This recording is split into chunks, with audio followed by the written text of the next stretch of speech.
মায়েদের 7টি অভ্যাস একটা সন্তানের জীবন একদম নষ্ট করে দিতে পারে।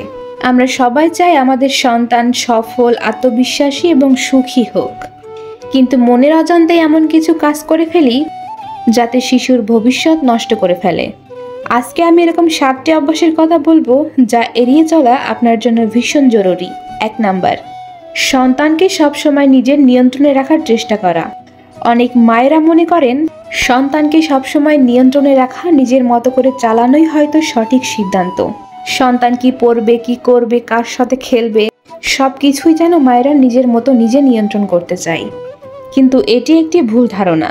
এমনভাবে সন্তানকে চালালে এতে করে সন্তান চিন্তা ভাবনা এবং নিজের মতো করে সিদ্ধান্ত নেওয়া সবকিছু থেকে নিজেকে হারিয়ে ফেলবে। ফলে বড় হয়ে তারা স্বাধীনভাবে বাঁচতে ভয় পায়। কোনো একটা সিদ্ধান্তের জন্য অন্য কারোর উপর নির্ভর করে তাদের থাকতে হয়। তাই মায়েদের বলছি, আজ থেকে এই অভ্যাসটি বাদ দিতে হবে। 2 নাম্বার, সন্তানকে ভুল করতে না দেওয়া। ভুল মানুষের জীবনের একটা অঙ্গ, কারণ ভুল থেকেই মানুষ শিক্ষা গ্রহণ করে। কিন্তু মা হিসেবে আপনি যদি আপনার সন্তানকে কোনো রকম কোনো ভুল করতে না দেন, কিংবা ভুল হলেই প্রতিনিয়ত তাকে বকাঝকা করতে থাকেন, তাহলে আপনার সন্তান জীবনে ঝুঁকি নিতে ভয় পাবে। কোনো সন্তান যদি জীবনে ঝুঁকি নেওয়া বন্ধ করে দেয়, তাহলে শেখার পথও কিন্তু বন্ধ হয়ে যায়। ভুল হলেই যখন তাকে আপনি শুধু বকাঝকা করতে থাকবেন, তখন একটা সময় সে ব্যর্থতাকে ভয় বলে মনে করতে থাকবে এবং বড় হলেও ব্যর্থতার কারণে তার মধ্যে এক ধরনের মানসিক অবসাদ তৈরি হবে। তাই সন্তানকে প্রতিনিয়ত ভুল থেকে বিরত থাকা বা ভুল হলেই সন্তানকে বকাঝকা, এসব কাজ থেকে নিজেকে বিরত রাখতে হবে, বরং তাকে ভুল থেকে কিভাবে শিক্ষা গ্রহণ করতে হয় সেটা শেখাতে হবে। 3 নম্বর, সন্তানকে অতিরিক্ত প্রশ্রয় দেওয়া। মায়ের আদর সোহাগ এগুলো হলো সন্তানের শক্তি, কিন্তু সীমাহীন প্রশ্রয় দিলে আপনার সন্তানের জন্য সেটা বড়ই ক্ষতিকর। চাওয়ার আগেই তার সামনে সবকিছু হাজির করে দেওয়া, তার সব ইচ্ছে মুহূর্তের মধ্যেই পূরণ করে দেওয়া, এই জিনিসগুলো তার মধ্যে থেকে দায়িত্ববোধগুলোকে ধীরে ধীরে কমিয়ে দিবে।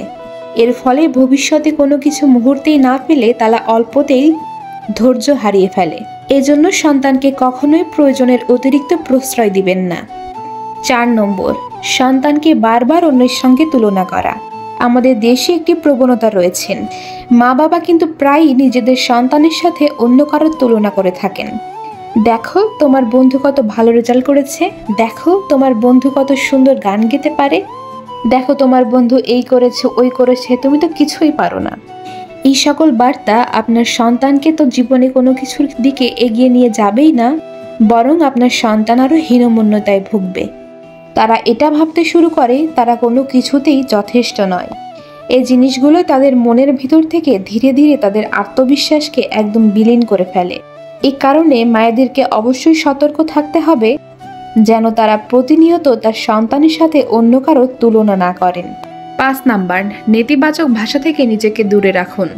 সন্তানকে যদি সব সময় আপনি নেতিবাচক কথা বলেন, বকাঝকা করেন, খারাপ ব্যবহার করেন, তাকে ছোট হিসেবে উপস্থাপন করেন, তাহলে তার মনের ভিতর থেকে আত্মবিশ্বাস কমে যায়। সে তখন এইটা মনে করতে থাকে সে যাই করুক মায়ের চোখে কখনোই সে ভালো হতে পারবে না।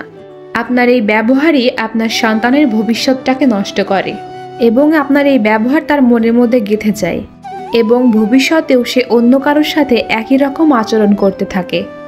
সন্তানের মতামতকে অগ্রাহ্য করা কিংবা না শোনা। সন্তানেরা অনেক সময় অনেক রকম মতামত দেয়, কিন্তু মায়েরা সেগুলোকে কোনো প্রকার কোনো গুরুত্ব দেয় না। তাই বলে আমি এটা বলছি না যে সন্তানের সকল সিদ্ধান্ত আপনাদেরকে মেনে নিতে হবে, কিন্তু আপনার সন্তানেরা যখন কোনো সিদ্ধান্ত দিবে তখন তাদের সিদ্ধান্তটাকে মন দিয়ে শুনুন।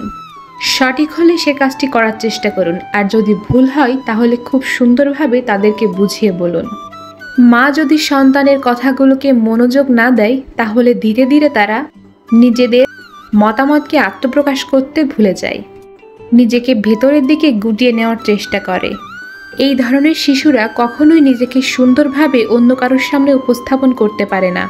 7 নম্বর, সন্তানকে যা শেখান তা নিজে না মেনে চলা। আপনি আপনার সন্তানকে যা শেখাবেন সেটা অবশ্যই আপনাকেও মেনে চলতে হবে, না হলে আপনার সন্তান আপনাকে দেখে কি শিখবে? কারণ ছোট মানুষ শুনে যতটা শেখে তার থেকে বেশি আপনাকে দেখে শিখবে। আপনি যদি তাকে সততার শিক্ষা দেন তাহলে সে নিজেও সৎ থাকার চেষ্টা করবে।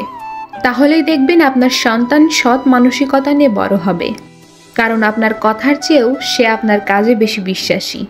সব কথার শেষ কথা হলো, মাই একজন শিশুর প্রধান শিক্ষক। তাই মায়ের আচরণের উপরেই অনেকটা নির্ভর শিশুর ভবিষ্যৎ কেমন হবে। সঠিক অভ্যাস দিয়ে শিশুকে বড় করলে সন্তান যেরকম ভবিষ্যতে সবল হবে, ঠিক তেমনই আত্মবিশ্বাস এবং মানসিক শক্তি নিয়ে বেড়ে উঠবে।